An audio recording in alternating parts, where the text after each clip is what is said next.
The book of Nehemiah is all about a revival, and I'm going to apply it to us today in our personal lives. Nehemiah గ్రంథం మనం చూసినట్లయితే అక్కడ మనం ఏ వచన భాగాన్ని చూసినప్పటికీ కూడా అది మనకు ఉజ్జీవాన్ని కలిగించేటువంటి విధంగా కనబడతా ఉంది.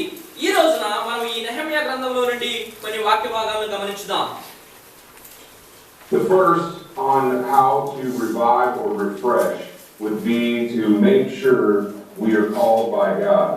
దేవుని చేత పిలువబడినటువంటి వారముగా మనల్ని మనము ఖచ్చితంగా నిర్ధారించుకోవడానికి శరీరము అనేటువంటి దాని ద్వారా ఎదురవుతున్నటువంటి కృంగుదల నిరుత్సాహాలను ఎదిరించి వాటిని అధిగమించి ఏ విధంగా మనము మరి ఉజ్జీవింపబడతాము అనేటువంటి విషయాల గురించి చూద్దాం.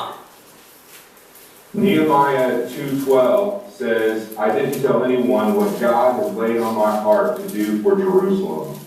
మరి నెహెమ్యా గ్రంథము 2వ అధ్యాయము 12వ వచనంలో మనం గమనించినట్లయితే రాత్రియందు నేనును నాతో కూడా ఉన్న కొందరును లేచితిమి, యెరూషలేమును గూర్చి దేవుడు నా హృదయమందు పుట్టించిన ఆలోచనను నేను ఎవరితోనైనా చెప్పలేదు, మరియు నేను ఎక్కి ఉన్న పశువు తప్ప మరి ఏ పశువు నా యొద్ద ఉండలేదు అనేటువంటి వచనాన్ని చూస్తా ఉన్నాం.